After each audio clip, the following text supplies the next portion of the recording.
আমার মায়াটা অসুস্থ, আমি তো আর দেখতে পারতাছি না।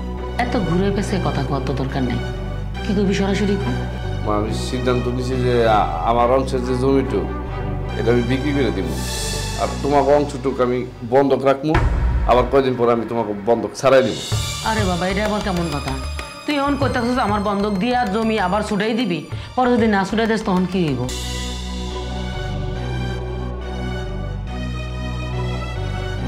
মা মা আমি নিরুপায় হয়ে তোমার কাছে আসছি। মা আমার মায়াটা অসুস্থ, আমি তো আর দেখতে পারতাছি না। এত ঘুরে পেছে কথা কত দরকার নেই, কি করবি সরাসরি কর। মা আমি সিদ্ধান্ত নিছি যে আমার অংশের যে জমিটুকু এটা আমি বিক্রি করে দিব, আর তোমাকে অংশটুকু আমি বন্ধক রাখবো, আবার কয়দিন পরে আমি তোমাকে বন্ধক ছাড়াই দিব। আরে বাবা, এটা আবার কেমন কথা? তুই এমন করতে আমার বন্ধক দিয়ে আর জমি আবার ছুটাই দিবি, পরে যদি না ছুটাই দিস তখন কি হইব? আমি তোর একটা কথা কই, বাঁচানোর মালিক কিন্তু আল্লাহ, ডাক্তার না।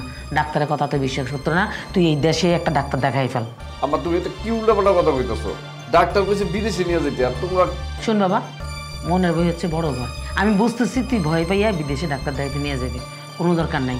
আল্লাহ যদি চায় দেশেই ভালো ডাক্তার দেখাইতে পারবি, বাচ্চা চিকিৎসা করাবি, সুস্থ হয়ে যাবে।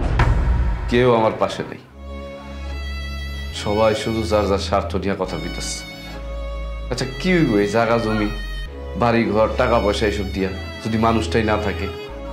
আমি আর কোনোদিন তোমার কাছে সাহায্য চাবো না, কোনো আত্মীয় স্বজনের কাছেও চাবো না, যদি আমার মাইয়া মইরাও যায়। আরে বাবা, এক ডাক্তারের কথা বিশ্বাস করতে হয়? তুই আরেকটা ডাক্তার দেখা, একজনের কথাই তুই বিদেশ যাওয়ার লাগে নাচানাচি শুরু করছিস। আমার তো মনে হইতেছে ওই যে আমার নাতনির চিকিৎসা করার উসিলায় তুই বিদেশ যেতে চাস, বউলে ঘুরতে যেতে চাস। কেন রে বাবা, তোর সামর্থ্য নাই, তুই কেন বিদেশে চিকিৎসা করতে যাবি? দেশে কি চিকিৎসা নাই? রাহনে মালিক তো আল্লাহ, আল্লাহর উপর ভরসা রাখ, দেখবি বাচ্চা সুস্থ হয়ে যাবে। এটা সরাসরি করলে হয় যে চিকিৎসা করতাম না, আমার ঘুরতে যাবো। তোর যে সামর্থ্য নাই, তোর বিদেশ যাওয়ার দরকার নাকি বাচ্চা লইয়া চিকিৎসা করার? আসলেই তো আমরা বিদেশ যাইতেছি নিজেরা ঘুরতে। আচ্ছা আম্মা, আপনার নিজেরও তো একটা মেয়ে আছে। আজকে যদি আপনার মেয়েটা অসুস্থ হইতো, আপনি তারে নিয়ে কি করতেন? ডাক্তার যদি বলতো যে তারে নিয়ে বিদেশ যাইতে হবে চিকিৎসার জন্য, আপনি কি করতেন? আপনি কি তারে নিয়ে চিকিৎসা করাইতে যাইতেন নাকি বিদেশ ঘুরতে যেতেন? আম্মা বৌমা, তুমি এটা কি কইলা? আমি কি মা হই নাই? আমি কি আমার ছেলের বিদেশি চিকিৎসা করছি? তুমি নিজেও বুঝো না, আমার ছেলেরও বুঝাইতে চাও না। আরে বাবা, বিদেশে গেলেই সুস্থ হয়ে যাব? হইব না, যে সুস্থ হওয়ার দেশেই হইব। আম্মা, কে কোথায় ভালো হবে সেটা আল্লাহ ছাড়া কেউ বলতে পারে না।